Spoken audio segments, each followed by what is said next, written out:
5 years of living in a fertility hellscape, enduring 104 painful hormone injections, a roller coaster of volatile mood swings, and the shattering disappointment of every single negative pregnancy test had reduced me to a shadow of myself. I was standing in the massive smart bathroom of our multi-million-dollar mansion in Atherton, California, pinching a section of skin on my abdomen for the latest injection, when the heavy walnut door was violently thrown open. Marcus, my husband of 7 years, and a senior partner at a top Silicon Valley venture capital firm, strode in. At 38, he maintained a flawless elite image, but the look in his eyes was pure ice. He didn't offer comfort. Instead, he ripped the syringe from my hand and slammed a thick manila envelope onto the marble vanity, where the motion-activated faucet slowly began to soak the papers. "Sign these divorce papers by tomorrow," he said, with a cruel, satisfied sneer, crossing his arms. "Stop sticking yourself with needles. It's pathetic. Your body is a barren wasteland, and I am entirely done pretending your broken biology can ever give me an heir. My PR assistant, Harper, is 12 weeks pregnant. We heard the heartbeat this morning. Harper was the 24-year-old he had hired 6 months prior. The realization hit me like a physical blow, making my knees buckle. While I was putting my body through medical trauma to give him a family, he was stepping out with a recent graduate. When I furiously reminded him that my parents' trust fund paid the down payment on our home, his smile grew cold. He revealed that during a venture fund restructuring 3 years ago, I had signed a postnuptial agreement that stripped me of any legal claim to the property or his current wealth. He gave me exactly 2 hours to pack and get out. Panic set in as the elegant walls felt like they were closing in on me. Stumbling down the grand glass staircase, I witnessed an even greater betrayal. Harper was standing by the marble coffee table, casually sweeping my expensive designer jewelry, anniversary gifts, and my grandmother's vintage Cartier watch into an oversized leather tote bag. When I confronted her, she gave a condescending laugh, telling me I never wore them anyway. Marcus entered the room with cardboard moving boxes, declaring that the home's biometric security permissions would update at exactly noon. If I wasn't gone, private security would remove me. I pleaded with him, pointing out that a record-breaking atmospheric river storm was raging outside with severe mudslide warnings. But he simply stated it was no longer his problem. With blinding tears obscuring my vision, I threw whatever clothes I could grab into 2 large suitcases. Harper loitered by the doorway, sipping coffee from my favorite ceramic mug and tossing ageist insults about my wardrobe, telling me she was doing me a favor by bringing real taste into the house. I grabbed my purse, laptop bag, and car keys, refusing to look back at the room that had been my sanctuary. Outside, the fierce Northern California storm slammed into me, turning the long driveway into a slick sheet of mud. I struggled against the wind to load my heavy bags into the trunk of my electric SUV. Driving away from the gated community, the terrifying reality of my situation left me breathless. I was 34, suddenly homeless, and heading into a dangerous storm with nowhere to go. My parents were in Florida, and my corporate social circle was deeply tied to Marcus. A sharp, blinding spasm ripped through my abdomen. A brutal side effect of the high-dose hormones combined with extreme emotional stress. Realizing I needed immediate pain relief before blacking out behind the wheel, I pulled into a brightly lit gas station. Shivering in my thin jacket under the harsh fluorescent lights, I grabbed a bottle of maximum-strength ibuprofen and water. The cashier scanned the items. "That'll be $12.50. I handed her the premium joint credit card I shared with Marcus. The terminal emitted an angry rejection chime. Thinking the chip was wet, I asked her to try again, but it was declined a second time. Panicking, I handed over my personal debit card, where my salary as a user experience director was regularly deposited. Declined. My blood ran cold. I pulled out my phone and loaded my mobile banking app with trembling fingers. The balance in both my checking and savings accounts read exactly $0. The joint credit card status was closed. Just an hour earlier, while I was upstairs crying and packing, Marcus had executed a series of massive wire transfers, draining every account with my name on it and moving the funds into offshore holding accounts. He had effectively erased me financially. I stood frozen, completely helpless, until a faint memory surfaced. 2 years ago, after a minor argument about financial independence, I had hidden a folded $500 bill inside a concealed zipper pocket of my laptop bag. I tore open the bag, retrieved the bill, and slapped it on the counter. "Keep the change," I gasped, tearing open the safety seal and swallowing 3 pills dry right there in the aisle. Back in the SUV, I knew $500 wouldn't last long in Northern California.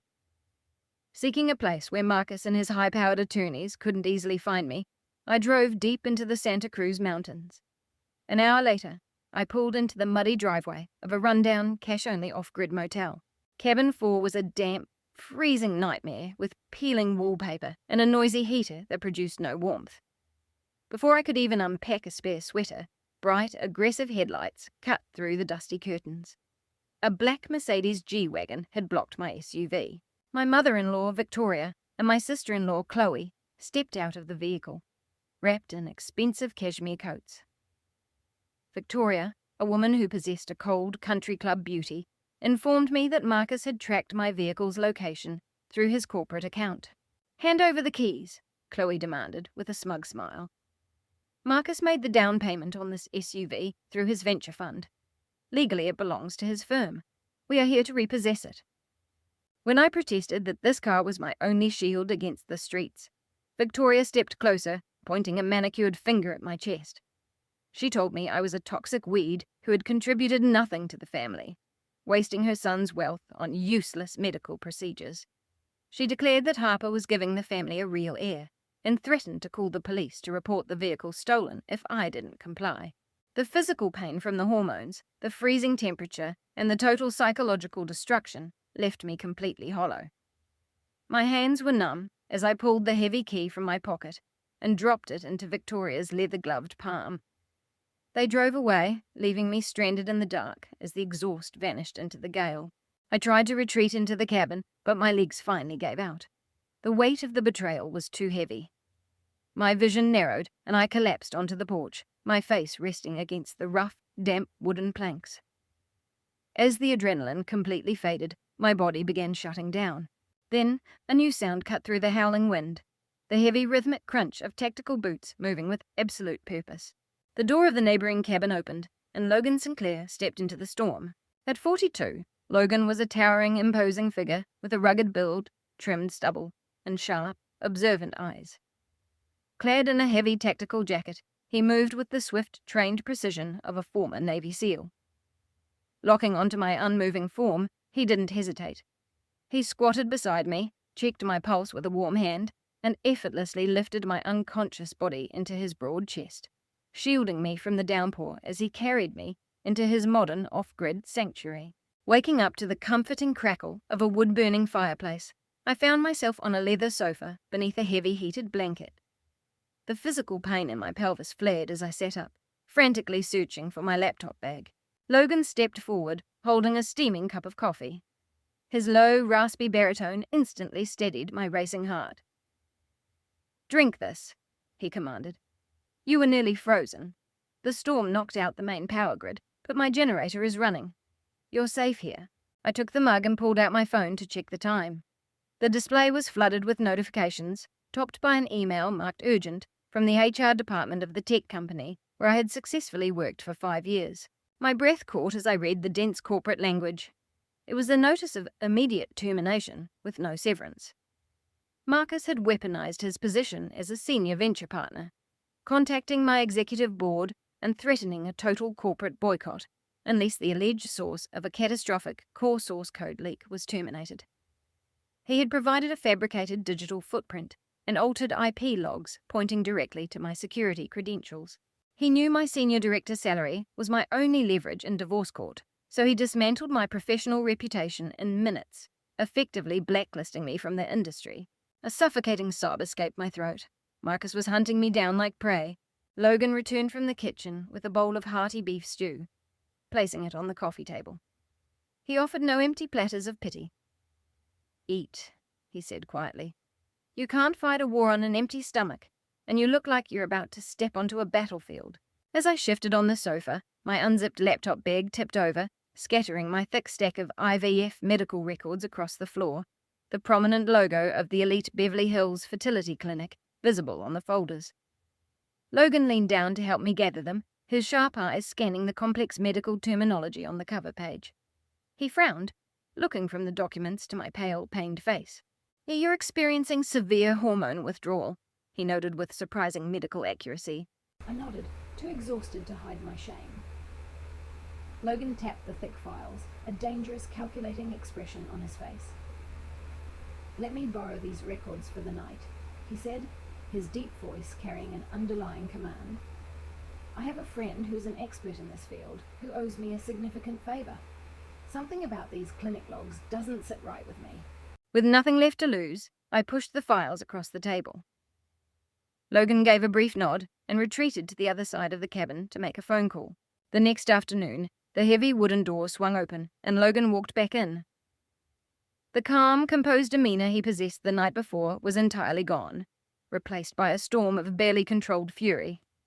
He marched across the room and slammed my medical records onto the wooden table with enough force to rattle the coffee cups.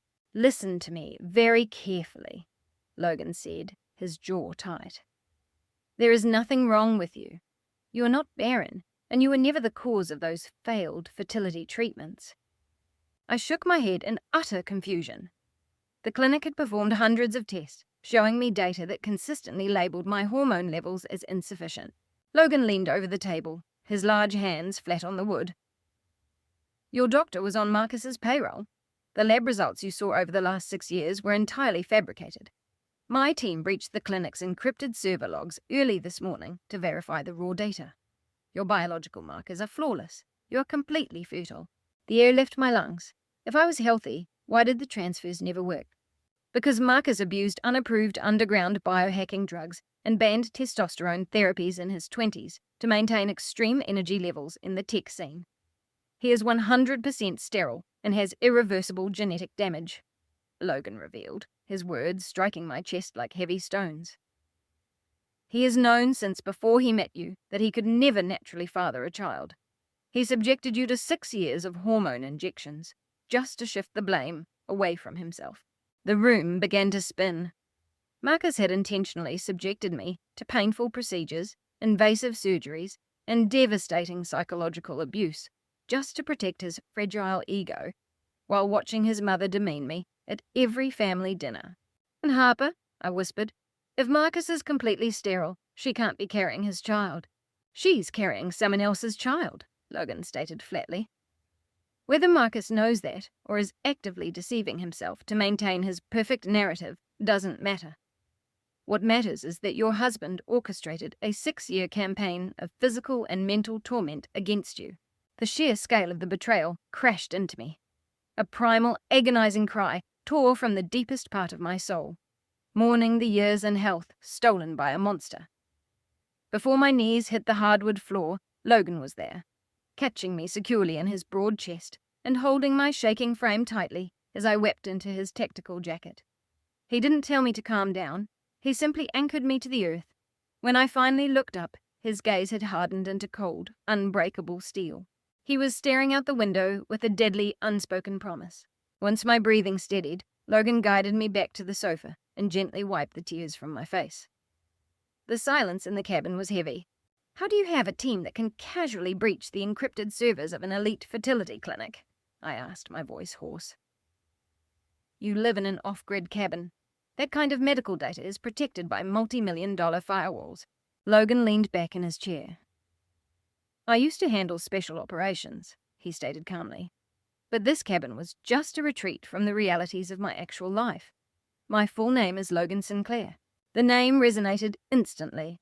Sinclair Cybernetics and Defense was a multi-billion-dollar security empire that held a near monopoly on high-end data security, including the foundational architecture for medical data servers. "You're the heir to the Sinclair empire?" I whispered. "You own the infrastructure that clinic runs on." Logan nodded slowly. "I inherited controlling interest 5 years ago when my father passed, but the corporate bloodshed and endless greed of the executive board exhausted me. I stepped back, leaving daily operations to a proxy CEO. But my proxy has failed.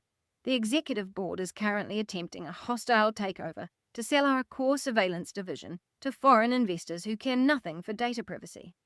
I have to go back to San Francisco and crush this takeover immediately."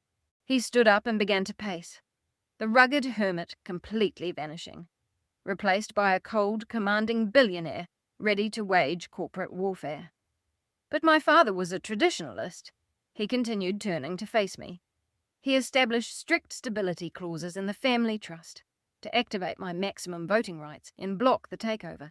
I can't just walk in as an isolated bachelor. I need to present a stable, unified front. I need a family." He stopped just inches from where I sat, looking down at me with sharp, calculating eyes. "I saw the way you survived that storm, Evelyn. I see the absolute fire inside you. Even after the man you loved spent 6 years trying to break you. You need resources, protection, and justice. I need a wife. Marry me." The proposal hung in the air, bold and terrifyingly logical. "Marry me," Logan commanded softly, kneeling to meet my gaze. "I will provide you with the best fertility specialists in the world, completely untouched by corruption. You will have the children you deserve, and I will give you the unmitigated power to ground Marcus into dust."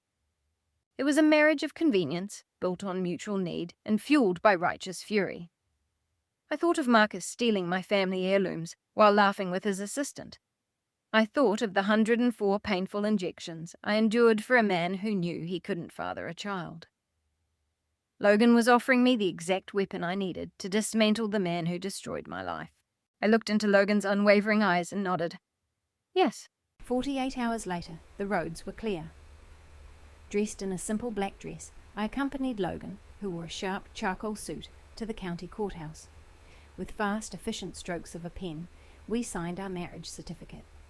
There were no flowers or vows, just a binding legal contract forged in the fires of retribution. The judge stamped the document, and I became Evelyn Sinclair. As we walked out, Logan placed a warm, supportive hand on the small of my back. For the first time in days, the cold air didn't make me shiver. I felt invincible. Before we reached the steps, a cheap burner phone Logan insisted I buy began to vibrate. It was Marcus. I answered, keeping my expression entirely neutral. "Look who finally decided to pick up." Marcus stared over the speaker, his voice dripping with arrogance. "Enjoying poverty, Evelyn? I'm calling to give you a heads up. My legal team is filing a massive lawsuit against you this afternoon. Since you clearly hid your infertile medical condition from me for 6 years, I am suing you for fraud to recover every single dollar I spent on your useless treatments. See you in court, you pathetic fraud." The line went dead. I slowly lowered the phone, staring at the blank screen. I didn't cry. Instead, a slow, cold smile spread across my lips, and a sharp, ringing laugh echoed across the concrete steps. It was a laugh of pure, unadulterated mockery. "Marcus is suing me for fraud," I told Logan as I slid into the heated passenger seat of his heavy SUV. "He wants to recover the money spent on treatments because he claims I hid my infertility. The sheer audacity of that man trying to use the legal system to punish me for his own biological failure is poetic." Logan shifted the vehicle into gear. "Let him try. By the time his corporate lawyers finish drafting that absurd lawsuit, he won't even have the liquid capital to pay their retainer. But right now, we have an appointment." We drove directly into the steel and glass heart of downtown San Francisco, pulling up to a towering skyscraper labeled Sinclair Life Sciences Institute. This was the hidden crown jewel of his family's empire, a highly private facility catering to the highest tiers of society. The atmosphere shifted tangibly the moment Logan stepped through the door. Well-dressed receptionists froze. Security guards stood at attention, and the chief medical officer hurried across the marble floor to greet us with absolute deference. "This is my wife, Evelyn Sinclair," Logan commanded, his deep voice leaving no room for hesitation. "She requires the absolute best care available. Clear Dr. Gallagher's schedule for the rest of the afternoon and prepare the penthouse consultation suite." Within minutes, I was seated in a luxurious medical suite that felt more like a 5-star hotel room. Dr. Gallagher, a fiercely loyal ally to Logan's late father, entered holding my retrieved medical files. He was thorough and direct, confirming every horrific detail Logan had uncovered. Marcus's corrupt specialists had been injecting me with aggressive, unnecessary synthetic hormones designed specifically to mimic the physical symptoms of a failing reproductive cycle. They had intentionally suppressed my natural biology to maintain the illusion that I was the problem. "Your body is incredibly resilient, Evelyn," Dr. Gallagher said with a reassuring smile. "We will use a specialized protocol to flush these synthetic toxins from your system. Once your natural baseline returns, you are an excellent candidate for immediate conception. Your uterine lining and ovarian reserve are flawless. Now, regarding the next steps for fertilization, we have access to the most exclusive anonymous donor registry in the world. We can begin matching profiles today." A wave of overwhelming relief washed over me. But before I could ask to see the donor directory, Logan stepped forward. He placed his large, calloused hand gently over mine, stopping me from reaching for the tablet. "We don't need a donor directory," Logan said, his sharp eyes locking directly onto mine. "We are fighting this war together, Evelyn. We're legally married, and we're building an empire Marcus couldn't dream of touching. Let me be the donor. Let's do this right." The room fell completely silent. The transaction nature of our marriage instantly dissolved in that moment. The raw vulnerability in his expression and the fierce protective warmth of his hand told me everything I needed to know. He truly wanted to create a life with me, recognizing my value and strength. A sudden intense flutter sparked in my chest, completely unrelated to any medical procedure. It was the undeniable spark of true affection. "Yes," I whispered, my heart accelerating with a sudden exhilarating joy. "Yes, I want that." The next 2 weeks at the Institute were a revelation. I was treated like royalty, staying in a luxurious VIP recovery lounge, while Logan remained by my side through every blood draw and carefully monitored treatment. Our transactional relationship melted into late-night conversations, shared laughter, and deep, consuming kisses filled with profound respect that left my entire body buzzing. I was finally healing, blooming under the care of a man who truly valued me. My hormone levels stabilized perfectly, and the embryo transfer was executed flawlessly. For the first time in 6 years, a radiant hope took root inside me. A few weeks later, I was resting on a velvet sofa in the private suite, waiting for Logan to return from a brief board meeting. I picked up my burner phone, where I had set up an anonymous account to track Marcus's public movements. The algorithm had just pushed a new post from Harper's public profile.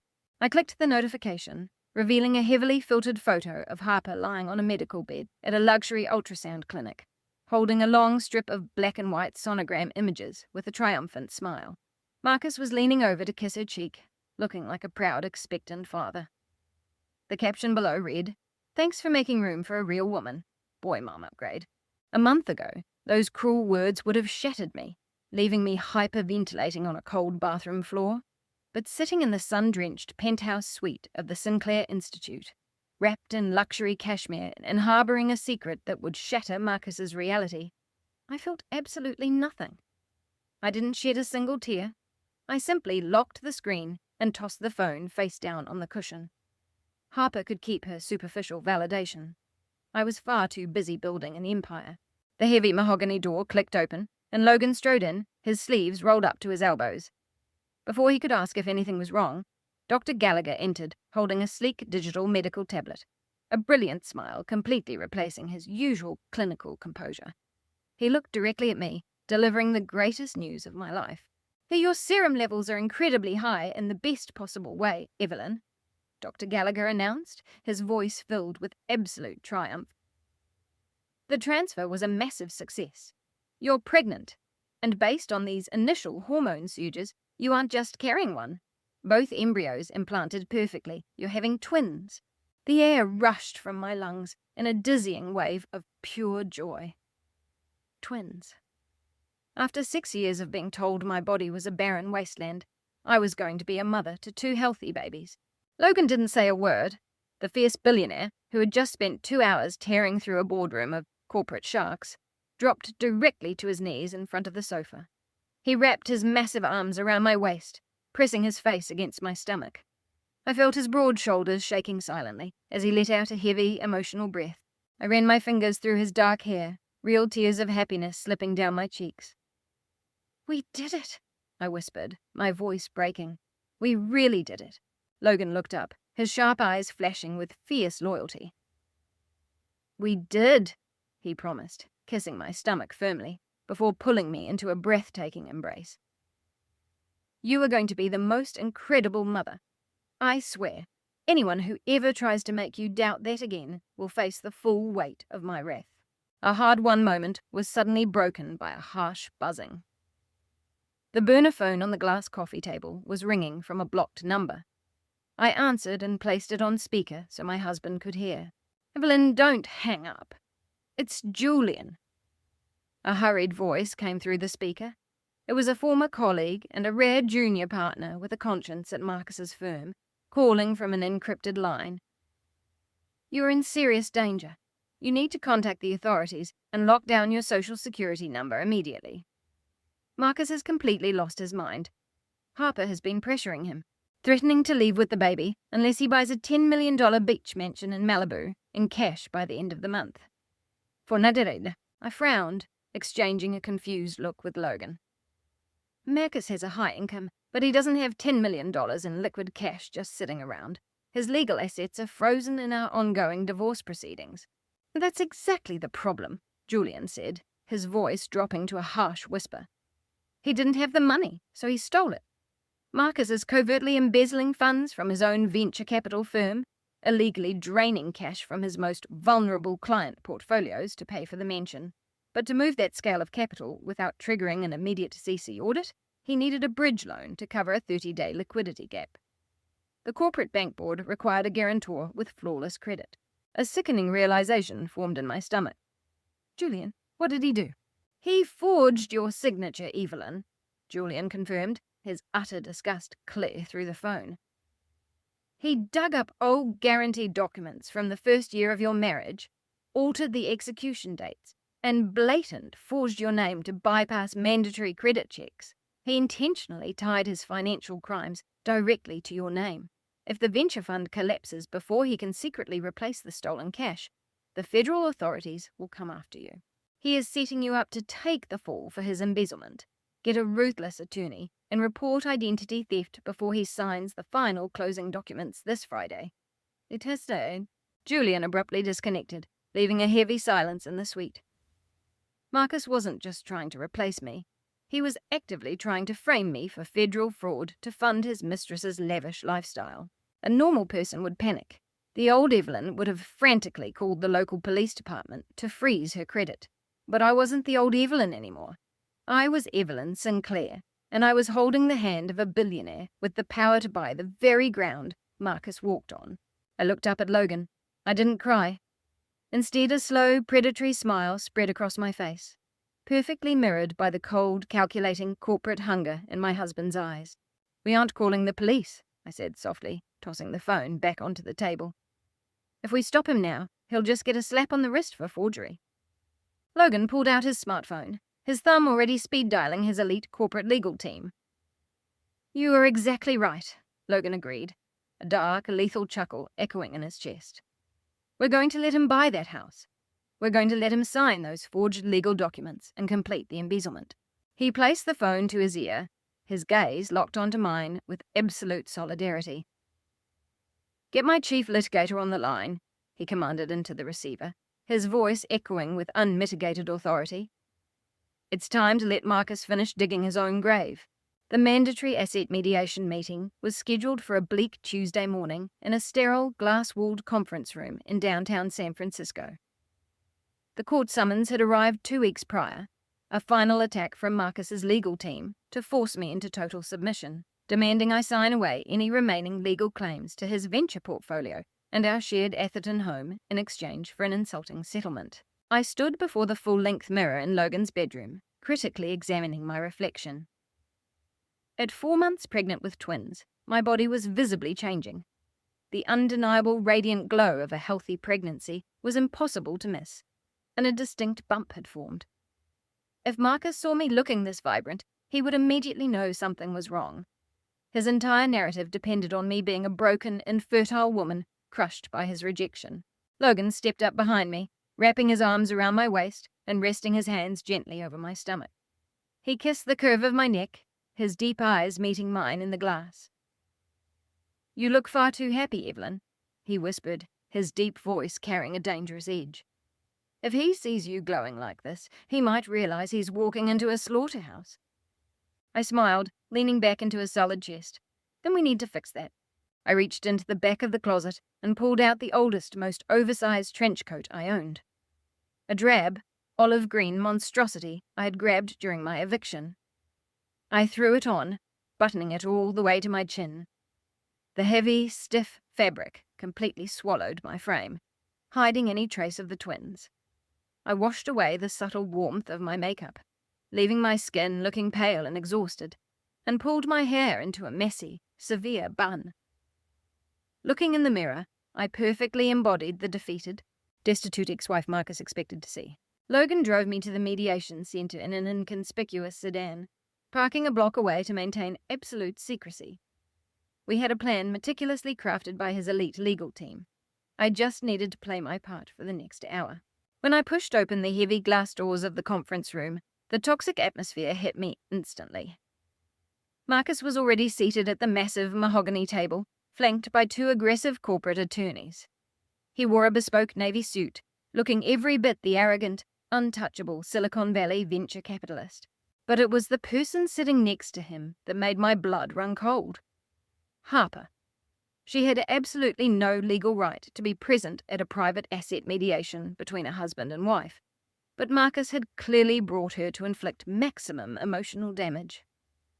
Nearly 7 months pregnant, Harper wore a tight designer maternity dress that aggressively accentuated her bump. She leaned into Marcus, placing a possessive hand on his arm, her lips curling into a smug, victorious sneer as I walked in. The court-appointed mediator, a tired-looking older man, motioned for me to sit on the opposite side of the table.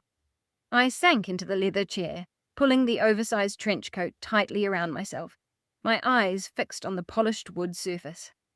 I forced my hands to tremble slightly as I clasped them in my lap. "Let's get this over with," Marcus announced, leaning back with a heavy performative sigh. "My time is valuable, and Harper has a prenatal yoga class to get to." Harper let out a high-pitched, grating giggle that scraped against my nerves, placing a hand on her stomach to ensure I was watching. "The baby has been kicking all morning," she said, her voice dripping with malicious intent. "He's incredibly active. Marcus says he's going to be a star athlete." I kept my head down, refusing to take the bait. The mediator cleared his throat, shuffling through a stack of legal documents. "Mr. Marcus's legal team has put forth a final settlement offer," the mediator began, his voice flat and practiced. "In exchange for signing away any and all claims to marital property, venture fund assets, in the primary residence, Mr. Marcus is prepared to offer a one-time lump sum payment of $50,000. $50,000? In Silicon Valley, that was a shocking, insulting joke. Marcus spent more than $50,000 on a single weekend golf trip. For 7 years of marriage and the trauma he inflicted, he was offering me absolute crumbs. Marcus leaned forward, resting his elbows on the table. He stared at my pale, unmake-uped face and the drab, bulky coat hiding my body. His eyes held zero empathy, filled only with a sick, triumphant satisfaction. "Take the money, Evelyn," he said, his voice dropping to a cruel, mocking tone. "I know you've been living in some freezing shack on the edge of town. 50 grand is highly generous for a woman who contributed absolutely nothing to the growth of my firm. Take the cash, buy yourself a cheap apartment, and disappear. You lost. It's over." Harper rested her head on Marcus's shoulder. "Just sign it," she chimed in, checking her manicured nails. "We have a $10 million Malibu mansion closing escrow this week, and we really don't want this depressing divorce dragging down our mood." At the mention of the $10 million mansion, a sharp jolt of adrenaline shot straight through my core. Julian's warning echoed perfectly in my mind. Marcus was actively embezzling from his own venture fund to pay for that property in cash, and he had forged my signature on the guarantee documents to bypass the credit checks. If I fought him today for a larger settlement, my name would remain legally tied to his active financial portfolio. When the embezzlement was inevitably uncovered, I would be dragged into a federal indictment, but if I signed this insulting $50,000 agreement right now, I would legally and permanently sever myself from all of his current visible assets. I would be entirely insulated from the catastrophic financial ruin that was about to hit him like a meteor. I let my hands keep shaking as I reached across the table, avoiding eye contact with Marcus or Harper. I picked up the heavy, expensive steel pen offered by the mediator. The mediator looked at me, completely taken by surprise at my lack of resistance, and asked if I was absolutely sure I wanted to accept the proposal. He reminded me that I had every right to counteroffer or take the matter before a judge. I simply shook my head, keeping my voice small, thin, and hollowed out by defeat. I whispered that I just wanted it over with, and that I wanted every legal tie to his accounts permanently severed. I pressed the pen to the paper and signed my name on the dotted line. I signed away the mention. I signed away the venture capital fund. I signed away every single asset Marcus mistakenly believed made him powerful. Marcus let out a sharp, triumphant laugh and high-fived his aggressive lead attorney. He truly believed he had won. He thought he had successfully cast me aside while securing his unearned fortune. As the mediator stamped the final pages, Marcus looked at me with absolute, undisguised contempt. Marcus scoffed, standing up to button his tailored suit jacket, and taunted me to go enjoy my shack, telling me to try not to freeze to death.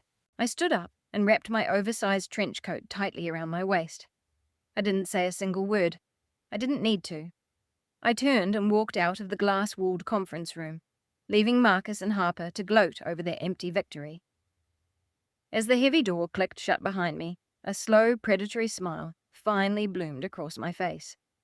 Marcus was completely blissfully unaware that by forcing me to sign away those assets, he had just handed me the exact shield I needed to survive his upcoming downfall. I walked down the long, carpeted hallway of the mediation centre as the heavy glass doors clicked shut behind me. The suffocating air of the conference room vanished, replaced by the cool, quiet hum of the building. Waiting for me at the end of the hall was Logan. He stood with his back against the wall, arms crossed over his broad chest. He wore a simple dark jacket and jeans, intentionally dressing down to maintain the illusion of a retired backcountry security professional. But the way he carried himself, like a predator resting patiently in the shadows, radiated a dangerous sense of power that Marcus was far too arrogant to recognize. As I approached, Logan stepped away from the wall, his deep eyes scanning my face for any sign of distress. I gave him a decisive nod. The papers were signed. The trap was set. I was completely and legally detached from Marcus. Before Logan could pull me into a protective embrace, the conference room doors swung open again. Marcus came strutting into the hallway, adjusting his expensive silk tie. Harper clung tightly to his other arm, her designer heels clicking loudly against the polished floor. They were laughing together, completely intoxicated by their empty victory.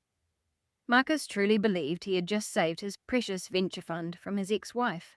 The laughter cut short when Marcus nearly marched right into Logan's massive frame. Logan didn't move an inch. He stood planted like a deeply rooted oak, forcing Marcus to take a clumsy step back to avoid a collision. Marcus looked Logan up and down, his lip curling into a sneer of utter disgust. He recognized the rugged, bearded man who had carried me away during the storm. He glanced at Logan's casual clothes, puffed his chest out with a misplaced sense of superiority compared to his own tailored suit, and scoffed. Marcus taunted me, his voice echoing sharply in the quiet hallway, asking if this was my backup plan. He sneered that I had to cling to a washed-up veteran just to survive, signing away my only shot at a comfortable life for a pathetic $50,000 just to run back to the frozen woods with him. Harper giggled, leaning heavily into Marcus, and stared at my oversized drab trench coat, calling it pathetic and mocking that I looked homeless. I felt Logan's large hand press gently against the small of my back, a silent, steady anchor. I didn't say a word. I didn't need to defend myself, and I certainly didn't need to defend the man standing next to me, the actual heir to a massive medical and cybersecurity empire.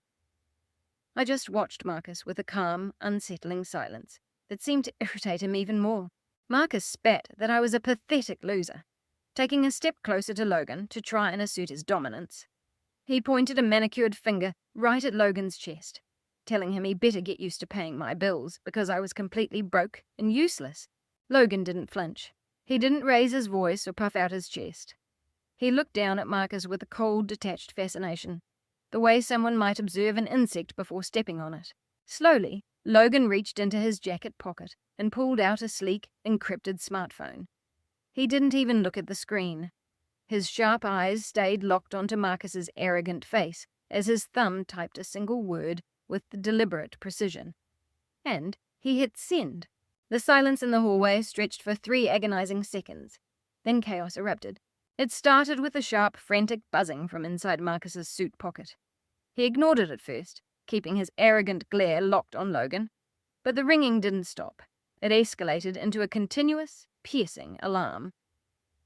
A second later, the phones of the 2 corporate attorneys, standing a few feet away, exploded with identical panicked rings and vibration alerts. Logan asked if he was going to answer that, his deep voice smooth as velvet and cold as ice. Marcus scoffed, pulling the phone from his pocket with an irritated sigh, expecting some minor office annoyance. Instead, every ounce of colour instantly drained from his face. It was his CFO, Marcus answered, bringing the device to his ear, demanding to know what was wrong since they had just finished mediation. Even from where I stood, I could hear the frantic, high-pitched shouting of the executive on the other end. Marcus's posture went rigid. His arrogant sneer dissolved into pure terror. Marcus demanded to know what the CFO meant by being locked out, shouting that it was impossible because he was a senior partner, and telling him to check the server logs again. Behind him, his lawyers were already answering their own lines, their faces turning ash-grey as they listened to the simultaneous disaster unfolding at their corporate headquarters. One of the attorneys dropped his briefcase, the leather hitting the floor with a heavy thud. The lawyer shouted, interrupting Marcus, yelling that they were liquidating the assets. He panicked that margin calls were triggering automatically and that all their institutional accounts had been frozen by a hostile takeover entity. Marcus's eyes widened with sheer horror. Fumbling with his phone, he frantically opened his mobile banking and trading apps. I watched his thumb fly across the screen, desperately refreshing the pages. I knew exactly what he was seeing. Red error messages, locked accounts, and zero balances, the exact same digital freeze he had inflicted on me the day he threw me out into the storm. He hadn't hesitated to financially erase me then. Now the universe was delivering the exact same penalty, magnified 100 times over. Marcus screamed into the phone, completely dropping his polished high society facade, demanding to know who was doing this and who had the capital to freeze a multi-billion-dollar fund in 3 minutes. He listened to his CFO's response, and his knees visibly buckled. He stumbled backward, hitting the glass wall of the conference room. Harper tried to grab his arm, asking what was happening, but Marcus shoved her away, his breathing coming in ragged, shallow gasps. Marcus choked out the name Sinclair, the word tasting like poison on his tongue. He gasped that Sinclair Cyber and Capital had just launched an aggressive hostile takeover of the entire firm. The board had folded instantly and sold them out. Everything was frozen, and he couldn't withdraw a single dollar. Harper's eyes widened in confusion and fear as she reminded him that the closing on the Malibu mansion was this Friday, and he needed to wire the $10 million today. Marcus snapped, his face turning a mottled, furious red, roaring that he didn't have $10 million or even a single cent. He yelled that Sinclair had seized the parent company, locking him completely out of his own empire. Standing beside Logan, I felt the satisfying weight of absolute justice settle over my shoulders. Marcus hyperventilated, staring at his frozen digital portfolio. He had misappropriated millions from his clients to buy a mansion for his mistress, fully counting on the liquidity of his venture fund to cover his tracks before federal auditors noticed. Now, that liquidity was entirely gone, and the new parent firm would immediately trigger an aggressive forensic audit. They would find the missing funds, they would find the forged signatures. He was trapped. Logan slid his phone back into his jacket pocket. He wrapped a strong protective arm around my waist, gently guiding me down the hallway toward the exit. We didn't look back. We just kept walking, leaving Marcus to drown in the financial ruin he had so arrogantly built for himself. The aftermath of the Sinclair Capital takeover was instant and absolute. Within 24 hours, the polished, untouchable image Marcus had spent his entire adult life cultivating shattered into sharp and fixable pieces. His security badges were deactivated. His corporate email was locked. Every financial avenue he attempted to access greeted him with the exact same red error messages he had used to terrorize me on that stormy day. He was completely cut off. But the locked accounts were just the beginning of his nightmare. The ticking time bomb was the $10 million Malibu mansion, with closing scheduled for Friday morning. Harper, completely oblivious to how toxic Marcus's situation had become, was already bragging to her social circle about the luxury estate, booking expensive interior designers, and ordering custom nursery furniture on credit lines she assumed Marcus would clear. Marcus knew with absolute certainty that if he defaulted on this cash closing, the sellers would sue. Worse, the immediate forensic audit triggered by Sinclair Holdings would uncover the massive crater of misappropriated funds he was desperately trying to hide. He needed $10 million in liquid cash immediately, or he was going to federal prison. Desperation drove him to the only place he had left, his mother's sprawling suburban home in Palo Alto. The atmosphere inside Victoria's formal dining room that evening was suffocating.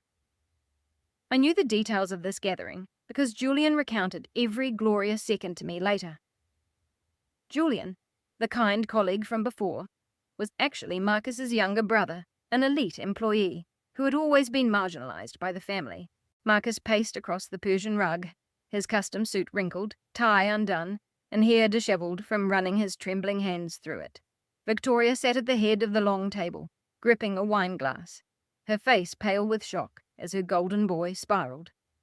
Chloe sat next to her mother, biting her nails.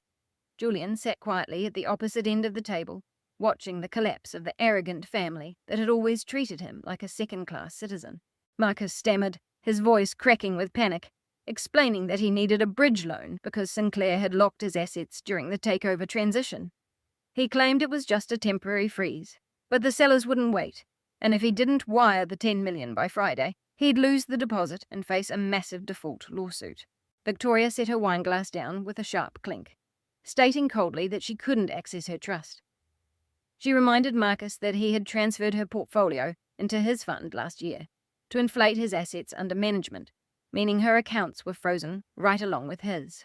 Chloe whimpered, looking at her brother with wide, terrified eyes, asking about his friends at the country club and if some other partner could give him a short-term loan. Marcus let out a wild, choking laugh, shouting that nobody was returning his calls. He yelled that the entire financial district knew Sinclair had engineered a hostile takeover, making him completely toxic. No one was going to hand him $10 million while his firm was being audited by the most ruthless corporate buyers in the country. A heavy, suffocating silence fell over the dining room. Cornered, the reality of Marcus's imminent destruction finally settled into the room. Then Victoria slowly turned her calculating gaze toward the end of the long mahogany table, her eyes locking directly onto Julian. Victoria commanded him to help, her voice dropping into that familiar, privileged tone she always used to demand obedience. She noted that Julian's cybersecurity architecture firm had just secured 3 massive commercial contracts downtown, meaning his business accounts were completely separate from Marcus's fund and held substantial corporate credit. Julian met his mother's gaze. He didn't blink. He didn't shift in his chair. He simply waited for her to articulate her absurd demand. Victoria insisted that he need to immediately apply for a commercial equity loan using his firm as collateral, tapping the table as if finalizing a business deal. She pressured him to leverage his company's assets to secure the $10 million cash, claiming Marcus could use it to close the house and pay him back with interest once the audit cleared. Chloe turned to her brother, her expression shifting from panic to direct expectation, telling Julian he had to do it because family comes first and it was time to prove his loyalty. Marcus stopped pacing and stared at Julian, his wide eyes gleaming with desperate, entitled hope, telling him he had clean credit and could get the wire approved by Thursday morning. Julian looked at the 3 of them.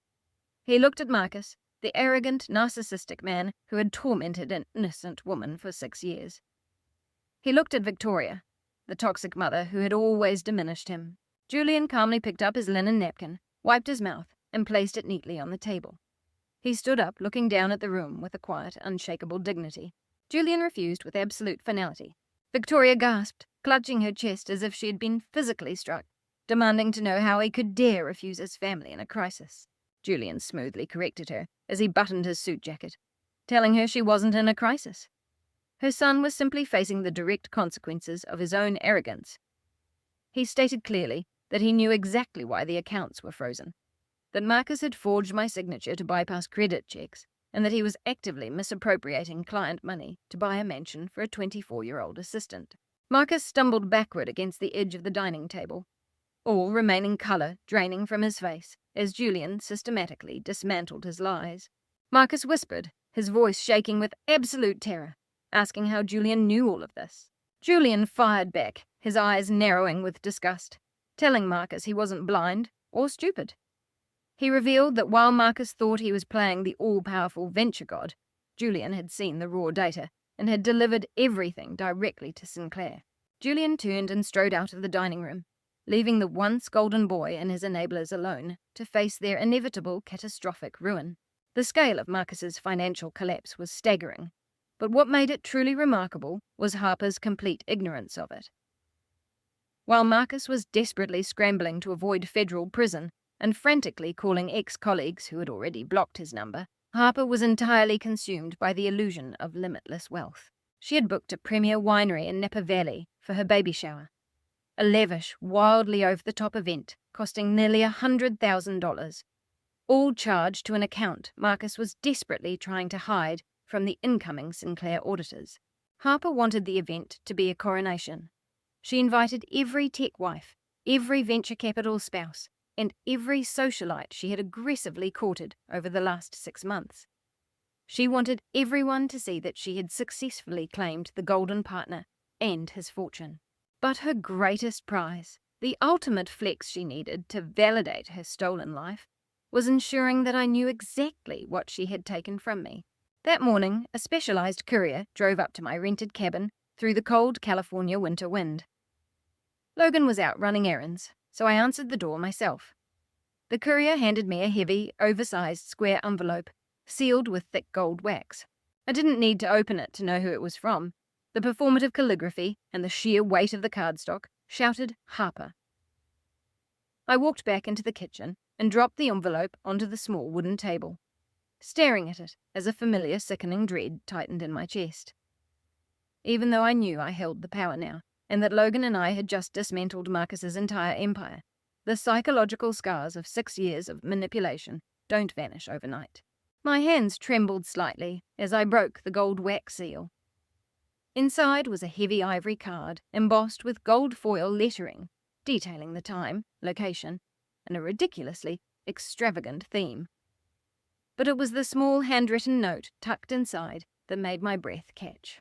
Harper's loopy, childish handwriting invited me to attend, writing that she knew it might be hard to see what a real family looked like, but she and Marcus felt I could use a free meal, adding a jab to wear something nice if I could afford it. I dropped the card onto the table as if it had burned my fingers. The cruelty was so casual, so completely unnecessary. She had already taken my husband, my home, and my jewelry. She had humiliated me and watched me get cast out into a storm. Why did she still feel the need to kick me while I was down? I reached for the envelope and the card, intending to throw them directly into the roaring fireplace. I didn't need to give her the satisfaction of knowing she had gotten under my skin again. I was already pregnant, married to a man who treated me like royalty, and I had won. I didn't need to play her twisted games. Just as my hand closed over the heavy card, the cabin door swung open. Logan walked in. He took one look at my face and the gold-foiled invitation gripped in my hand, and his relaxed posture instantly shifted into high alert. He crossed the room in 2 long strides, his sharp eyes darting between the invite and my pale face. Logan asked what it was, his voice low and dangerous. I murmured that it was an invitation to Harper's party, sent to gloat. Logan gently took the invite from my hand. He read the embossed details, and then the handwritten note. I watched his jaw tighten, the muscles beneath his dark beard twitching with controlled anger. He didn't shout or throw the card. He simply set it back down on the wooden table with a terrifying calm precision. I told him I was planning to throw it in the fire because I didn't want to see them or give her the satisfaction of knowing she had hurt me again. Logan looked at me, his deep eyes filled with an intense, uncompromising fire. He reached out, his large, calloused hands gently cupping my face. Logan told me softly, his deep, resonant voice sending a shiver down my spine, that I wasn't going to hide in this cabin or let an arrogant girl dictate my emotions. He told me firmly that I was going to that party. I pulled back slightly, my brow furrowing, asking why I would walk into a room full of people who watched Marcus destroy me and did nothing. Logan replied, his eyes gleaming with cold, calculated intent, that they needed to see exactly who they were dealing with. He noted that they thought they had beaten me and told me it was time to show them just how wrong they were. He turned and walked into the bedroom. I stood in the kitchen, completely bewildered, watching him emerge a moment later, carrying a massive, heavy garment bag. The bag was matte black, stamped with the logo of one of the most exclusive haute couture fashion houses in Paris. He carried it with a strange reverence, bringing it into the living room and laying it carefully across the leather sofa. Logan explained gently that he had ordered it the day after the doctor confirmed the twins, knowing this day would come. He said he knew Marcus and his toxic family would try to humiliate me one last time before the final blow fell, and he wanted to make sure I was fully armed. He unzipped the full length of the bag and carefully extracted its contents. I gasped, my hand flying to my mouth. It was a gown, but calling it a gown felt like a massive understatement. It was a breathtaking, customized masterpiece of deep midnight blue silk. The fabric caught the light of the fireplace, shimmering like a star-filled sky. The design was incredibly intricate, tailored perfectly to accent, rather than hide, the beautiful, undeniable curve of my 6-month pregnancy with twins. The neckline was elegant, the silhouette powerful, and the sheer quality of the craftsmanship screamed unimaginable wealth. I whispered that it was beautiful, but protested that wearing haute couture to a winery party would look ridiculous. Logan replied, his voice dropping into a low command, that I wasn't just going to a party. I was attending as his wife and the mother of the Sinclair heirs to take back exactly what belonged to me. He reached into his pocket and pulled out a small velvet box, popping it open to reveal a stunning, multi-carat diamond necklace that perfectly matched the midnight blue of the gown. The diamonds flashed with a fierce brilliance, a silent testament to the massive empire he commanded. Logan looked into my eyes, telling me to put it on with an intensity that made my heart race, declaring that it was time to give them our first wedding gift. The dead silence inside the grand ballroom of the Napa Valley Winery was absolute. It was the kind of deafening quiet that only occurs when a room full of Silicon Valley's elite witnesses, a carefully constructed hierarchy, get ripped to shreds. The wives of tech executives, the very women who had spent the last hour whispering about my downfall, were now staring in undisguised awe at the midnight blue silk, draped perfectly over my undeniable pregnancy. The diamonds at my throat caught the light of the crystal chandeliers, casting brilliant reflections across the polished marble floor. Harper looked like she had seen a ghost. Her mouth opened and closed, but no sound came out. That smug, victorious sneer was wiped entirely from her face, replaced by a pale, trembling panic. She stared at my stomach, her eyes filled with a frantic, desperate confusion. I was the ex-wife who was supposed to be broken, hiding away in a cold shack. Instead, I stood before her looking like royalty, radiating health and affluence that completely eclipsed her tacky, off-the-rack luxury. A sharp, irritated voice from the back of the crowd demanded to know what was going on. The circle of guests hurriedly parted, and Marcus pushed his way to the front. He looked haggard. The stress of the frozen funds and the impending federal audit had clearly taken a physical toll on him. His custom suit hung slightly loose, and his tie was crooked. He strode toward Harper, intending to scold her for whatever scene she was causing, but then his eyes landed on me. Marcus froze dead in his tracks. The colour drained from his face so fast he looked physically ill. His gaze travelled from the priceless diamonds around my neck down to the prominent curve of my stomach. For a fraction of a second, I saw raw, unfiltered terror in his eyes. He knew his own medical secrets. He knew he was entirely unable to have children. Seeing me pregnant, visibly and undeniably carrying life, threatened the twisted lie he had built his entire existence upon. His shock quickly mutated into aggressive, defensive fury. Unable to process the truth, he defaulted to his only remaining weapon: public humiliation.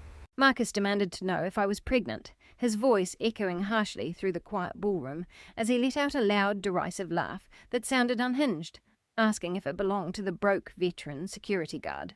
His cruel words hung in the air, but the crowd didn't join in his laughter. The high society guests remained completely silent, their eyes darting between Marcus's erratic behavior and my unshakable, calm composure. Marcus sneered, taking a threatening step closer to me, mocking me for bringing an illegitimate child to his party and claiming I was wearing a fake dress and cheap zirconia to gatecrash a private event for attention. He snapped that I was pathetic and threatened to have security drag me out by my hair. I didn't flinch. I didn't take a single step back. I looked at Marcus with a calm, detached pity that only fueled his irrational rage. I let him shout.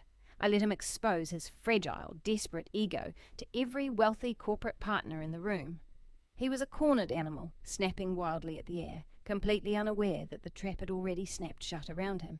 I spoke smoothly, my voice carrying clearly over the soft classical music still playing in the background, telling Marcus that the only person creating a scene was him.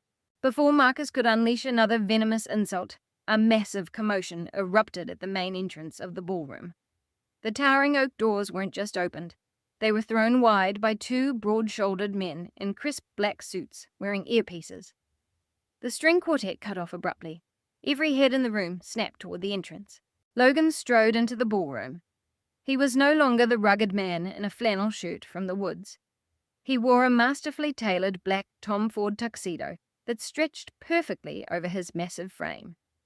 Beneath his neatly trimmed dark beard, his sharp eyes scanned the room with the cold, absolute authority of a king inspecting his territory. He looked like a man who could buy and sell everyone in the building with a single phone call. He wasn't alone. Flanking him was an elite, highly coordinated security detail. Walking directly behind the bodyguards were two medical professionals, carrying discreet, specialized medical equipment bags. A silent but powerful testament to his unyielding commitment to my health and the safety of our unborn twins.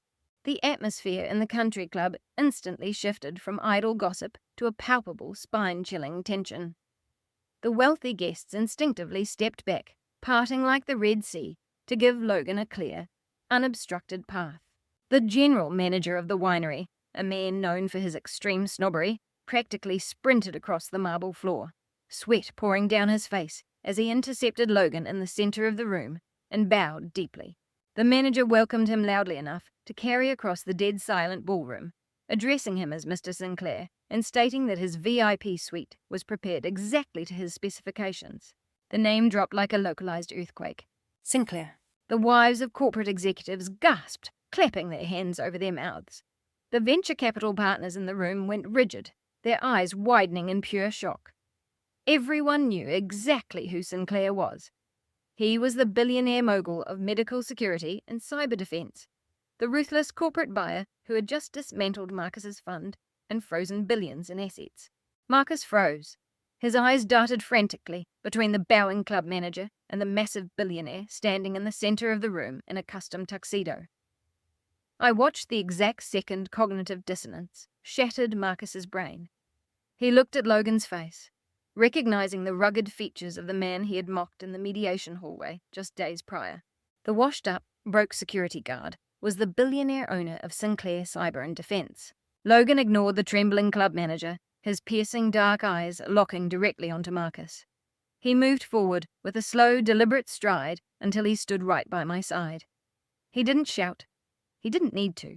Logan wrapped his wide, warm arm firmly around my waist, gently pulling me close to him. The heavy diamond necklace resting against my collarbone suddenly made perfect, terrifying sense to everyone watching. It wasn't zirconia. It was Sinclair wealth. Logan commanded Marcus to get away from his wife, his deep baritone rumbling with a chilling finality. Marcus's jaw dropped completely. He stumbled backward, his expensive shoes slipping slightly on the polished marble. He stared at my beautiful silk gown, the blinding diamonds, and the billionaire's protective hold on my waist. In that painful, shattering moment, he realized that the woman he had thrown out into the storm hadn't just survived. She had married the apex predator who now held his entire financial existence, his freedom, and his future in the palm of his hand. The agonizing moment hung over the grand ballroom like a guillotine waiting to fall.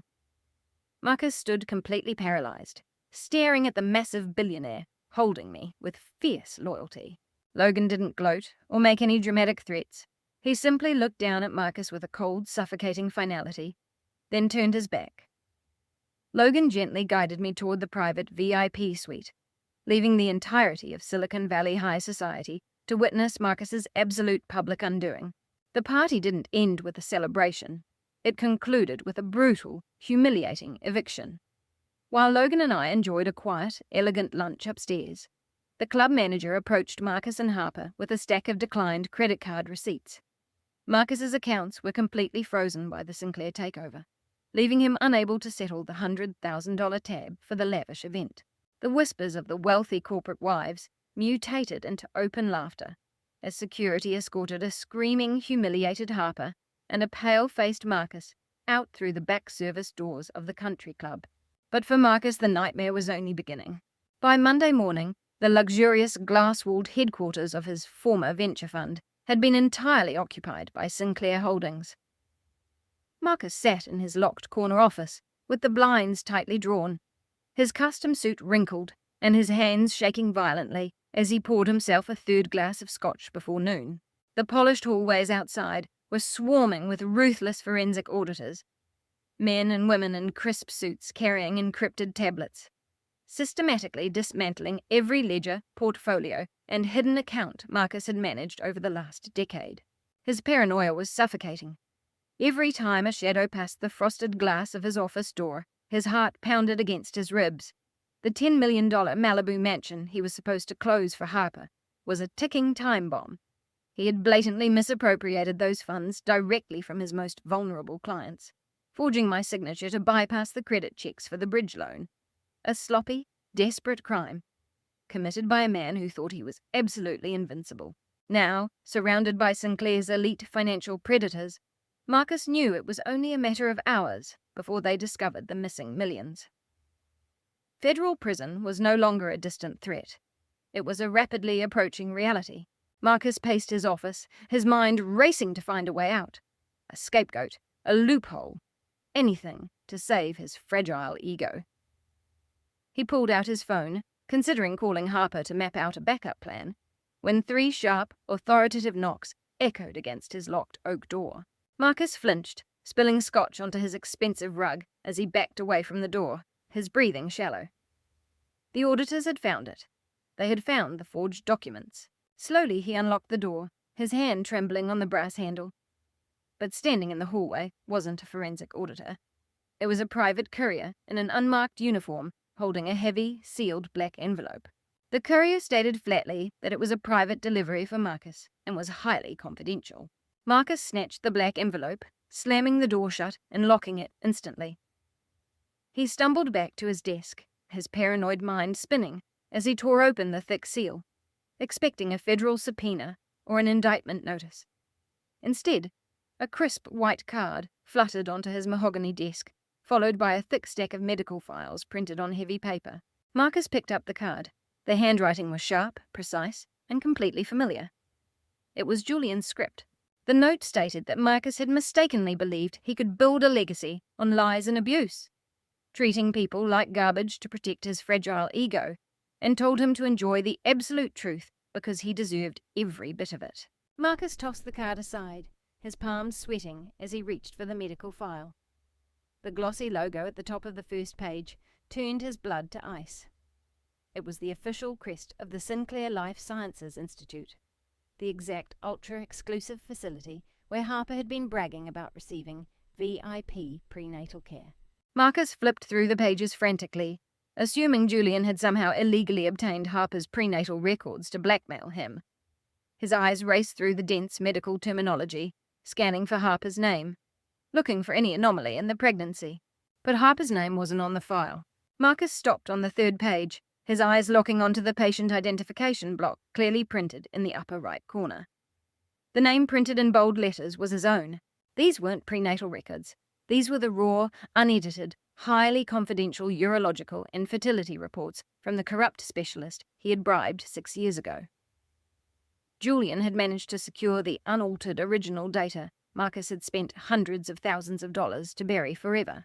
Marcus's hands shook so violently the papers rattled against the desk. He scanned down to the diagnostic summary, a section highlighted in bright neon yellow that seemed to burn directly into his retinas. He read the clinical assessment detailing severe, irreversible complications from aggressive biohacking supplements he had taken in his 20s. Then he saw the final, irrefutable medical conclusion printed at the bottom of the page. The diagnosis read, Patient Marcus, 100% permanently infertile. Probability of natural conception, 0. The air left the room. The background hum of city traffic faded into a deafening silence as Marcus dropped the file, his legs giving out completely as he collapsed into his leather executive chair. 100% infertile. The words echoed in his mind, shattering the final remaining pillar of his fabricated reality. For 6 years, he had known he was the problem. He had subjected me to endless physical and psychological torment, simply to hide this exact diagnosis from his snobbish mother and his Silicon Valley rivals. He had built a massive wall of lies to protect his ego, but his arrogant mind was so desperate to maintain that perfect illusion that when a 24-year-old assistant claimed she was carrying his child, he blindly accepted it as truth. He wanted so badly to be a father and a masculine patriarch that he completely ignored his own biological reality. Marcus stared at the highlighted text, a suffocating panic gripping his throat. He had abandoned his loyal wife and misappropriated millions from his own clients. He was currently facing massive corporate fraud charges that carried decades in federal prison, and he had destroyed his entire life just to buy a mansion for a woman carrying a baby that was biologically and undeniably impossible to be his. The revelation snapped the final threads of Marcus's sanity. He let out a guttural roar that echoed off the glass walls of his office. With trembling hands, he grabbed the scattered medical documents and shoved them back into the black envelope. He no longer cared about the forensic auditors outside or the frozen accounts. A blinding fury completely consumed his mind, narrowing his entire existence down to a single objective. He needed to confront the woman who had played him for an absolute fool. Marcus unlocked his office door and charged down the hallway. The financial investigators called after him, demanding he stay for questioning, but he ignored them entirely, pushing past a junior analyst to get to the executive elevator. He slammed the button for the underground garage, his breath tearing through his lungs in ragged gasps. The drive to Malibu was a dangerous blur. Marcus pushed his luxury sports car aggressively through the midday traffic along the Pacific Coast Highway, his knuckles white against the leather steering wheel. The tires screeched around the curves, but he didn't slow down. His mind was a chaotic loop of ultimate humiliation. He had cast aside a loyal wife and forged federal financial documents, destroying his entire career legacy, all to build a family with a woman who had played him like a cheap fiddle. Marcus jerked the wheel, his car fishtailing, as he tore through the massive iron gates of the newly purchased $10 million estate. The sprawling beachside mansion stood as a physical embodiment of the catastrophic crimes he had committed to secure it. He left the car running on the cobblestone driveway, the driver's side door wide open, and sprinted up the grand entrance steps, throwing open the double doors. He strode through the cavernous house, his furious gaze searching every room, until he finally found Harper in the climate-controlled indoor pool area at the back of the estate.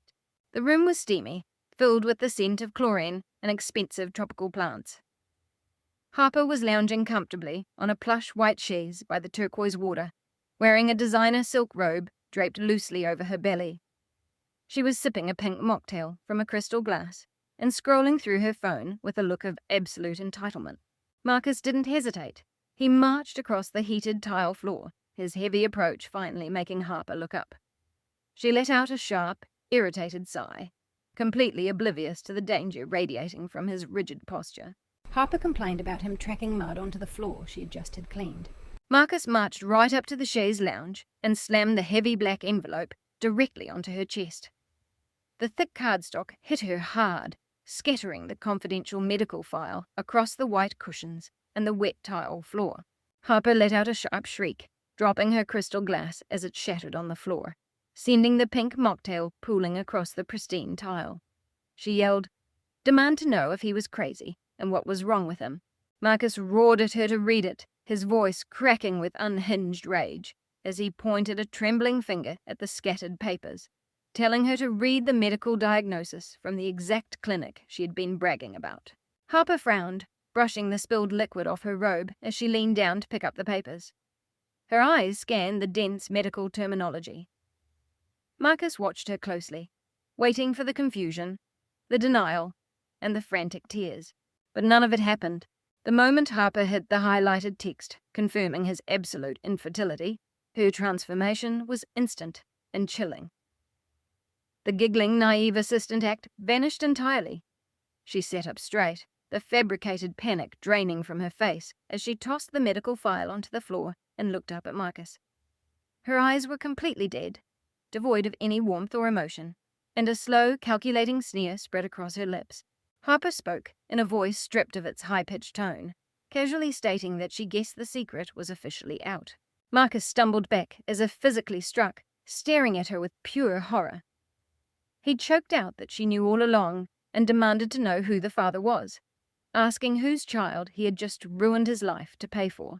Harper examined her fresh manicure with an air of detached amusement, casually admitting the child belonged to her fitness trainer. She shrugged that he was young, in incredible shape, and could actually give a woman what she needed, but noted dryly that fitness trainers don't make seven figures, manage venture funds, or buy $10 million mansions in Malibu. Marcus screamed that she had manipulated him, the veins in his neck bulging as his rage reached a boiling point. Harper fired back, standing up from the chaise and crossing her arms, telling him not to play the victim. She sneered that he was the easiest target in the financial district because his ego was so fragile and desperate for validation that he never once questioned the pregnancy. She snapped that he just wanted a trophy to show off at his country club and prove himself to his toxic mother, adding that she simply told him what he wanted to hear to get the money he handed over like an arrogant fool. The sheer truth of her malice shattered Marcus completely. The realization that he had sacrificed his loyal wife and his corporate empire for a woman who viewed him purely as an ATM was the final blow to his sanity. Marcus roared at her to get out of his house immediately, telling her to pack her bags because she was getting nothing from him. He yelled that he was cancelling the credit cards, shutting off the utilities, and throwing her into the street. Harper didn't flinch or run. Instead, she threw her head back and let out a loud mocking laugh that rang sharply against the glass walls of the pool enclosure. She walked confidently over to an oversized designer bag resting on a nearby table, reached inside, and pulled out a thick legal folder tied with a blue ribbon. Harper asked, with malicious amusement, if he really thought it was his house, suggesting he check his own illegal paperwork. She tossed the folder onto the chaise lounge. Marcus stared at it, a cold dread creeping up his spine. He knew exactly what their folder contained. Harper stepped closer, her eyes gleaming with absolute triumph, reminding him in a cruel whisper that he had misappropriated $10 million to buy the estate, but had been too afraid my corporate lawyers would find the asset during the divorce. She mocked that he hadn't dared put his own name on the deed or tie the property to his trust, so he had legally and irrevocably transferred the funds to her private offshore account and put her name, and only her name, on the deed under an irrevocable trust. Marcus couldn't breathe. The walls of the luxury pool house felt like they were collapsing inward, crushing him under the weight of his own disastrous arrogance. Harper stated with cold finality that she owned the deed and controlled the remaining cash, meaning he had absolutely no legal claim to the property. She warned him that if he tried to fight her, she would gladly hand the bank transfer records over to the federal investigators auditing his firm, telling him to turn around and walk out before she called the police to arrest him for trespassing. Marcus stood completely paralyzed, his entire world incinerated to ash. He had mocked me for signing away assets in the mediation hallway. Now the bitter truth hit him. He had legally gifted a $10 million stolen estate to a ruthless opportunist, leaving himself entirely homeless, penniless, and waiting for the federal authorities to arrive. Harper turned her back to him, picking up the broken glass from the wet tile, completely dismissing him from the luxury she had stolen. Marcus stumbled out of the suffocating pool enclosure, his chest heaving as if he had forgotten how to breathe. He walked through the empty hallways of the mansion he had illegally purchased, the sheer weight of his failure crushing him into the imported hardwood floors. As he pushed open the heavy front door and stepped out into the freezing California winter rain, the reality of his total destruction settled deep into his bones. He had no money, no wife, no mistress, no child, and no empire. He climbed into his sports car, his hands trembling against the steering wheel, knowing that even the vehicle he was driving would soon be seized by federal authorities. Over the next 3 weeks, Marcus plunged into an inescapable hell. The forensic auditors from Sinclair Holdings systematically dismantled every lie he had ever told. Federal authorities formally stepped in, freezing his passport and preparing a massive indictment for corporate embezzlement, wire fraud, and grand theft. Marcus was forced to surrender his luxury downtown penthouse and crawl back to his mother's suburban home in Palo Alto, a house already steeped in its own toxic misery. Julian had kept his word, serving Chloe with ruthless divorce papers and legally protecting his own firm, leaving Victoria and Chloe financially stranded while Marcus's accounts remained trapped in federal purgatory.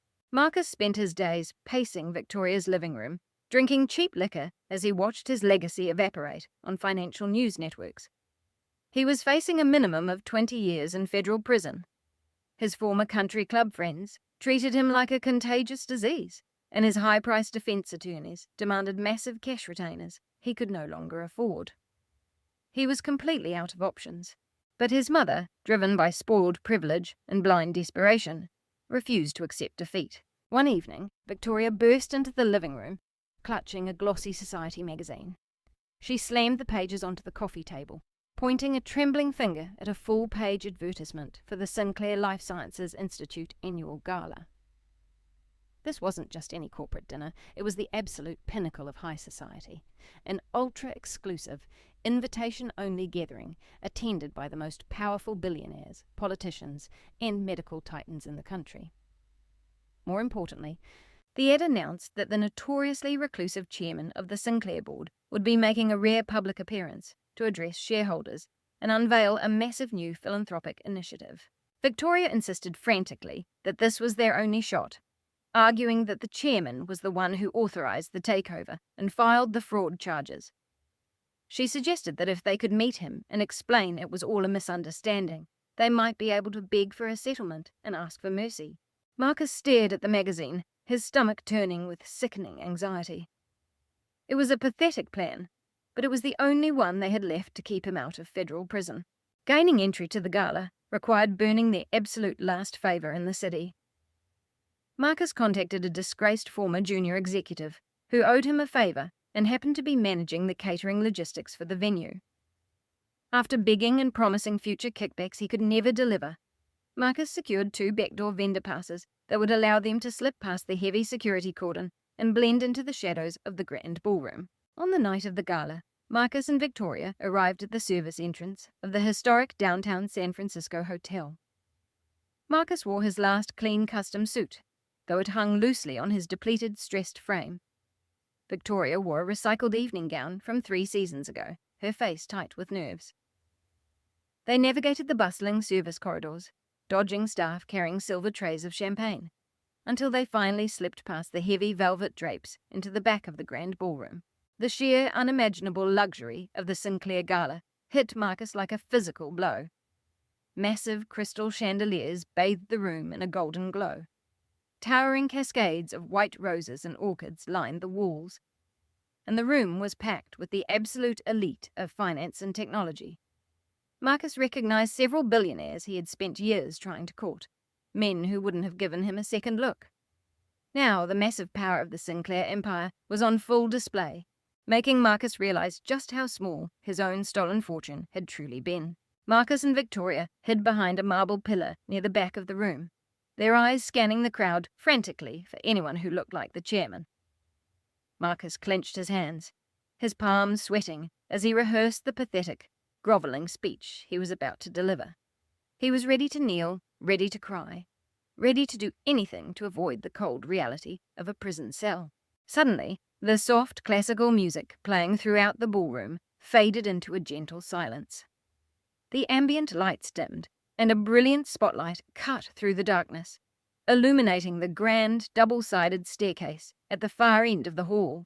The master of ceremonies stepped up to a crystal podium, his voice echoing clearly through the quiet, expectant crowd as he introduced the chairman of Sinclair, Cyber Defense, and Life Sciences, along with his wife. Marcus held his breath, leaning forward from the shadows, desperate to catch a glimpse of the man who held his entire life in his hands. The heavy velvet curtains at the top of the grand staircase slowly parted. Marcus felt his heart stop completely.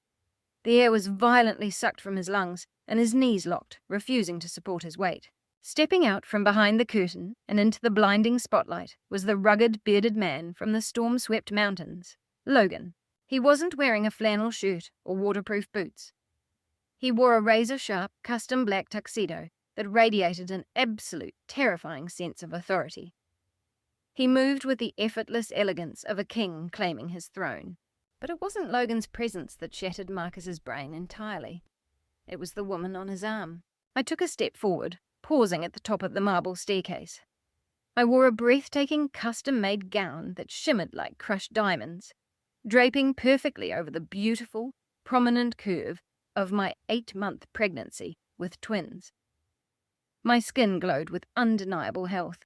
The Sinclair diamonds hung heavily against my collarbone, and my posture screamed absolute power. Marcus stood frozen behind the marble pillar, his mouth open in pure horror. The broke security guard he had mocked in the mediation hallway was the billionaire chairman who had destroyed his firm. And the useless woman he had thrown into the storm was now the most powerful woman in the room, carrying the Sinclair heirs. I didn't look at the crowd of cheering billionaires. My gaze swept over the heads of the attendees, locking directly onto Marcus hiding in the shadows. I looked down at him from the top of the grand staircase with an expression completely devoid of mercy, staring at the broken man as if he were nothing more than an insect waiting to be crushed. The applause in the ballroom swelled into a deafening roar as Logan gently guided me down the winding marble stairs. With every step we took, the reality of my absolute victory solidified in the room. I was no longer the discarded wife shivering in the storm. I was the matriarch of the Sinclair Empire. In the shadows below, Marcus completely lost his mind. The polished, arrogant venture partner who had once commanded boardrooms and minimized my existence was entirely gone, replaced by a terrified, cornered animal facing the jaws of his own trap. As we reached the final step, Marcus broke from behind the marble pillar. He shoved past a group of startled tech executives, stumbling blindly into the harsh light of the spotlight. Security personnel immediately lunged forward, their hands reaching inside their jackets, but Logan raised a single commanding finger. The guards halted instantly, forming a tight perimeter, but allowing Marcus to approach. Logan wanted the entire world to witness what happened next. Marcus dropped heavily onto his knees at our feet, the fabric of his expensive suit bunching clumsily against the polished floor. He looked up at me, tears of pure panic streaming down his flushed face, his hands trembling violently as he pressed them together in a pathetic gesture of prayer. Marcus sobbed, his voice cracking and echoing loudly in the sudden silence of the ballroom, begging me to make it stop and tell Logan to give his company back. He wept that he had made a mistake and lost his mind, apologizing desperately for everything he had done to me, begging not to be sent to prison. The high society crowd gasped collectively. Hundreds of the most powerful corporate executives in the country watched in stunned fascination as a man they had once considered a peer grovelled on the floor, openly weeping and begging for mercy. I looked down at him, one hand resting protectively over my rounded stomach. I didn't feel an ounce of pity. I remembered the cold, clinical way he had thrown those divorce papers into the sink. I remembered the agonizing pain in my body in the mud and the torrential rain. I looked at his tear-stained face and felt absolutely nothing but a cold indifference. Logan didn't even acknowledge Marcus's pathetic display. He simply stepped past the weeping man and approached the crystal podium, his broad shoulders casting a shadow of absolute authority as he adjusted the microphone. Logan addressed the audience, his deep baritone carrying across the room as he welcomed them to celebrate the future of the Sinclair Empire. He emphasized that the institution was built on integrity, transparency, and the highest ethical standards, which was why they aggressively pursued and eliminated any corruption that touched their network. Logan gave a subtle nod to the audiovisual technicians at the back of the hall. The massive high-definition screen behind the stage flashed instantly, replacing the elegant Sinclair logo with striking financial documents. The crowd whispered in confusion, then gasped collectively as the figures illuminated the room. Logan announced clearly that the man weeping on the floor was Marcus, a former partner at a venture fund they had recently acquired. He stated flatly that a forensic audit had revealed Marcus had systematically misappropriated over $10 million from his most vulnerable clients, draining retirement funds to purchase a luxury estate for a mistress. Marcus let out a strangled wail, burying his face in his hands. But Logan wasn't finished. He pressed a button on the podium and the screen shifted again. This time, the documents weren't financial statements. They were medical records bearing the crest of the elite Sinclair clinic. Logan continued, his tone becoming deadly serious as he informed the crowd that Marcus had committed a grotesque act of psychological abuse. He revealed that Marcus had known since his youth that he was permanently infertile due to illicit supplement abuse. Yet he bribed a corrupt specialist to hide the diagnosis, deliberately subjecting his loyal wife to 6 years of painful, invasive fertility treatments, just to shift the blame away from himself and protect his own fragile ego. A collective wave of disgust swept through the ballroom. Executives shook their heads in disbelief, and women covered their mouths in anger. Marcus curled tighter on the floor, weeping hysterically, as his reputation, his legacy, and his entire existence were completely incinerated in public. From the front row of the crowd, Julian stepped into the spotlight, looking completely liberated from his family's toxic shadow. He looked calm and vindicated as he held up a thick manila folder and handed it directly to Logan's lead corporate counsel. Julian announced clearly that the folder contained the final certified financial audit, proving irrefutably that Marcus had forged my signature on the guarantee documents to secure the loan for the stolen mansion. He looked down, telling Marcus that his lies officially ended here. Suddenly, a frantic shriek pierced the air. Victoria pushed through the stunned crowd, her evening gown dragging as she rushed forward. She had seen her golden boy destroyed on the floor, the absolute annihilation of her family legacy broadcast on the big screen above. She threw herself down next to Marcus, but she didn't comfort her son. Instead, she looked up at me with wide, desperate eyes, staring at the priceless diamonds around my neck and the untouchable power radiating from my posture. Victoria wailed, calling me her sweet daughter-in-law and begging me to stop the process because we were family. She claimed she always knew I was special and loved me, pleading for mercy so they could fix it and be a family again. The sheer delusion of her statement was staggering. This was the exact same woman who had driven to my cabin just to repossess my car and call me a toxic weed. I looked down at her clawing, desperate hands, keeping my posture perfectly rigid. I stated coldly that I didn't know her. Victoria gasped, clutching her chest as if shot. Before she could unleash another hysterical plea, the heavy oak doors at the back of the ballroom swung open. A team of federal agents in dark trench coats with the letters FBI walked into the hall, tipped off by Logan's corporate legal team regarding the exact location of the fugitive. The crowd parted immediately as the agents marched straight down the center aisle, completely ignoring Victoria's panicked screams. 2 large agents grabbed Marcus by the shoulders, pulling his weeping frame off the polished marble floor. The sharp metallic click of heavy steel handcuffs echoing through the silent ballroom was the most beautiful sound I had ever heard. The agents loudly read Marcus's rights over the hushed whispers of the Silicon Valley elite. Marcus shuffled his feet, his suit rumpling around his ankles as he was forcibly marched out of the grand doors, weeping uncontrollably. A broken, pathetic man facing decades in a federal cell. The financial titans who had once toasted champagne with him simply stepped aside, watching his spectacular fall with detached indifference. He had played a reckless game, using my body and his client's money, and the universe had finally collected its debt. The fallout from that night was swift and absolute. Marcus was denied bail, and the mountain of evidence handed over to prosecutors by Julian and Logan's legal team ensured he would likely spend the rest of his life behind bars. But justice didn't stop with him. Harper quickly learned that stolen money offers no real protection. Less than 48 hours after Marcus's arrest, federal investigators descended upon the $10 million mansion. Because the property had been purchased entirely with funds directly traced to Marcus's corporate embezzlement, the government seized the estate immediately. Harper was given exactly 1 hour to pack her designer clothes before federal marshals locked the heavy iron gates, leaving her stranded on the sidewalk.